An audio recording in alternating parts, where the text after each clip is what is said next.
I know you guys like timestamps, so I left some for you down in the comment section. Just want to let you know really quick that I've decided to try something new on the channel. So I'm starting a brand new series and I need your advice, I need your help to let me know if you like it or if you don't. So if you do like this series, make sure you hit the like button and then I'll keep doing the series. If you don't like it, then you can hit the dislike button and I'll stop doing the series. But basically what's going on is that I've had a lot of people ask me to make more videos on stocks that trade at lower prices. Now we all know that the share price has nothing to do with how the stock is valued. A very low share price stock can still be incredibly overvalued, and a very high share price stock can still be incredibly undervalued. But a lot of people have been telling me that they don't have access to fractional shares and their budget doesn't allow them to be buying very expensive stocks. Like, in other words, they're on very small or tight budgets.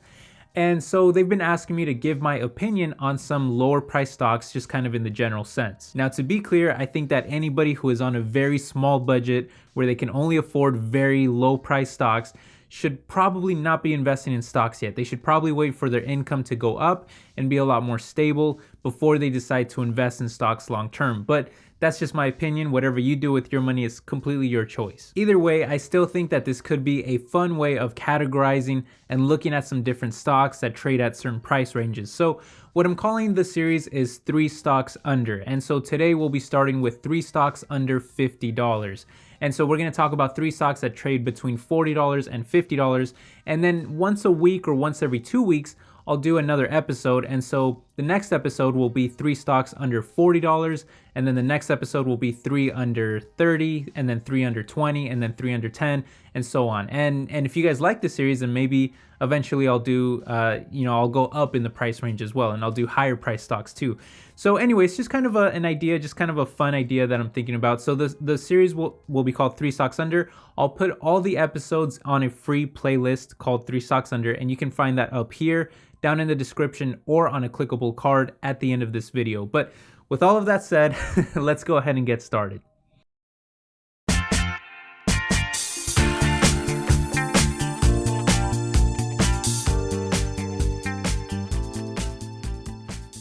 What's up, everybody? My name is Ala and welcome to my world of stocks. So starting with stock number 3, we've got Aflac, ticker symbol AFL. And this is a stock that I've tracked for many years, but I've never opened up a position in this stock, at least not yet. Unfortunately, I've always been more attracted to other stocks out there, but Aflac still remains one of my favorite stocks to track, and I almost pulled the trigger when we went through that big correction at the end of 2018, but I decided to buy other stocks instead. And now Aflac has climbed all the way back up to its all-time high, so once again, I'm left in a position where I can't really buy the stock yet because it's still trading at some of its highest levels, and I'm now waiting for the stock to go through a major drop before I'm willing to jump in. Having said that, they are now up over 50% in the past 5 years, over 13% in the past 1 year, and there are many reasons to be excited about Aflac in the long term, looking 5 to 10 years out or more. For one, it's a fantastic dividend stock. According to Seeking Alpha, they have a yield of over 2.2%, a pretty low payout ratio of only 25%, a 5-year growth rate that is almost at 8%, which I normally like it to be in the double digits, but I'm willing to let that slide considering that they have increased their dividends every single year for a massive 36 straight years, which is very impressive.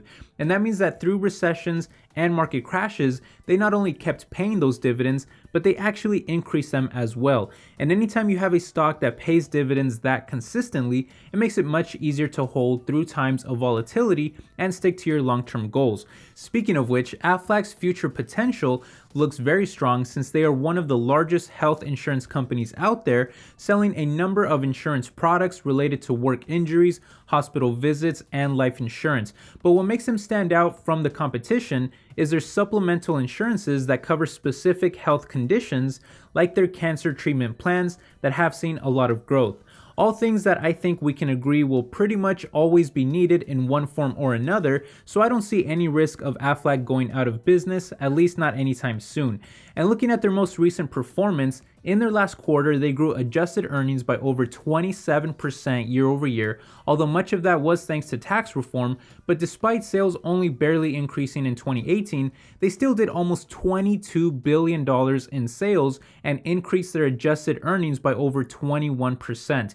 And to be fair, their CEO did talk about heavily investing in their technology platforms and growth initiatives over their last conference call, which should help them grow in the future or at least remain stable enough to keep increasing that dividend. But despite the heavy investing, they were still able to repurchase $1.3 billion worth of shares in 2018 and still have over double that amount left that is authorized for repurchase. And they're still sitting on over $126 billion worth of cash and investments, which, by the way, their balance sheet is very strong since most of their liabilities are policy related instead of actual debt. So while this isn't considered a growth stock because their sales aren't really growing all that much at the moment, their earnings are at least growing at a nice rate and even beating estimates. In fact, they beat estimates in all of their last 4 quarters, with 3 of them beating by almost double-digit percentages. And despite trading at all-time highs, their valuation isn't all that bad when you consider that their market cap is below their enterprise value, their trailing PE is 12.8, their forward PE is 11, and their PEG is only 1.2. Still, they are trading at their highest levels and above their 50 and 200-day moving averages, so I'm going to wait for a very significant pullback before I consider buying the stock, especially since the market has been so volatile lately, and I expect that to continue throughout 2019. Okay, moving on to stock number 2, we've got Tencent, ticker symbol TCEHY. That's a hard ticker symbol to remember for me. But anyway, this is actually a Chinese company. I'm not currently invested in Tencent, but it is a stock that I track very heavily. And again, this is a Chinese company, and they're essentially an investment holding conglomerate, meaning that they have many subsidiaries that operate in several different markets. And despite mostly being an internet-based company, they're actually pretty well diversified, as those markets include internet services, social networking, entertainment, video, music, e-commerce, and all kinds of different technological trends like artificial intelligence and even some cloud computing as well. And the great thing about Tencent is that they're really a global company, but even if we just focus on China, they have many different platforms and services there, many of which have over 500 million monthly active users, which Tencent uses to generate enormous amounts of revenue by monetizing those platforms with high margin online advertisements. And just to name a few of those platforms, they have QQ Instant Messenger, QQ.com, QQ Games, QZone for social networking, QQ Music, QQ Wallet, WeChat, and Tenpay, which, by the way, Tenpay is actually the second largest online payment platform in China, so that also makes Tencent a very important player in China's fast-growing e-commerce market, which some analysts are predicting will be worth $1.8 trillion in just a few years. Not to mention that Tencent is also a direct play on the fast-growing gaming market that is projected to be worth $1.8 billion in a couple years, as they either own, partially own, or have partnerships with major game developers and publishers that, according to Fortune.com, includes 40% ownership of Epic Games, which makes the insanely popular Fortnite, which according to SuperData made around $2.4 billion last year, making it the highest grossing free-to-play game in the world. And they also own 5% of Ubisoft, which makes games like Far Cry and Assassin's Creed, 5% of Activision Blizzard, which makes games like Call of Duty. They completely own Riot Games, which makes League of Legends, which is a very important play on the esports market that is estimated to do over $1 billion in sales this year alone, according to Statista. And they have a majority control of Supercell, which makes the very popular Clash of Clans mobile game, which, by the way, the mobile gaming market is the fastest growing gaming market out there, well ahead of PC and consoles. And they even have a partnership with Take-Two, who's behind games like NBA 2K, Red Dead Redemption, and the insanely popular Grand Theft Auto. Needless to say, Tencent has their hands in just about every cookie jar out there, and this incredible diversity has led to some very strong earnings. In their last reported quarter, they did over 80 billion RMB in sales, which was up 24% year over year, and their net profit jumped 30% year over year. Still, because of a recent crash, mostly due to the weakening Chinese economy, The stock is trading around 25% lower than their 52-week high, now sitting at around $44 per share. Thankfully, this does improve their rich valuation a little, which still sits at a pretty high PE ratio of over 30. But when you consider their future potential and the high rate of growth that this company is already seeing, a PE of around 30 doesn't look as bad as it otherwise would.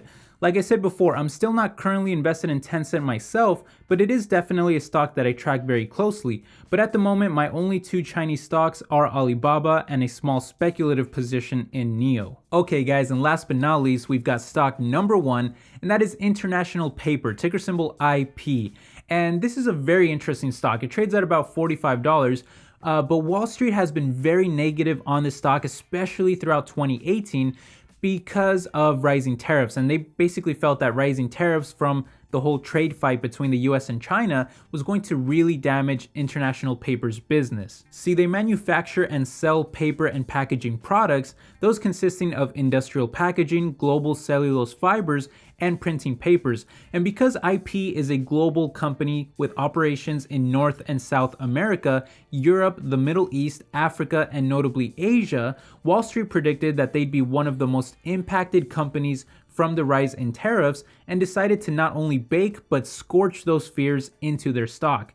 So much so that IP dropped by over 40% at one point from their 2018 high to their 2018 low, before eventually starting to recover, but the stock is still down around 30% from that 2018 high of around $66 per share, now trading at around $45 per share. However, the crazy thing is that we saw little to no impact on their business from tariffs. In fact, sales actually went up. Every single one of their segments saw an increase in revenue year over year, with total revenue for the year increasing by 7%. Even profits grew, with total business segment operating profit growing by almost 40%, which is very impressive. And thanks to those perhaps unwarranted fears from Wall Street, the stock now trades for less than their enterprise value, with a forward PE under 9 and a fantastic PEG and PS ratio of both under 1 respectively. Not to mention that their dividend got even fatter, which now sits at almost 4.4% with a payout ratio of less than 40%. However, their 5-year growth rate of just 3% is really low, and having only 8 years of consecutive growth doesn't help the situation, but they have at least been paying those dividends since the late 80s, which means that management is absolutely dedicated to returning profits to shareholders. Couple that with the fact that IP engages in an industry that is heavily needed because of the rise of online shopping, and I think you have a very interesting stock for the long term. See, only less than 14% of global retail is predicted to be online this year, and that percentage has been steadily climbing every year, with the story being the same in the United States at only 11%. So there's plenty of room for growth out there in the e-commerce market, and where there's online shopping, there's a huge demand for boxes and packaging supplies, which is what IP specializes in. Although to be fair, I do think that the world is moving to a more digital future, but I think that that will also be offset by the rise in demand for recycled products, which IP does a lot of work in as well. So I find IP a very interesting stock, especially for the long term. I really wouldn't mind holding them as a long-term position, especially with that really large dividend, but I haven't jumped into any position yet. But if I do, I will definitely make an updated video and let you guys know. But anyway, I think that just about wraps this video up. Again, if you enjoyed this video, make sure you let me know by hitting the like button, and that tells me that I should continue with this series and keep updating it and making new episodes in the future. Nothing else will change on the channel. Everything will still be the same. This will just be an added series to the channel. But anyway, thank you guys for all the support. I really appreciate it, and I hope you all have a wonderful, beautiful day, and take care. Bye-bye.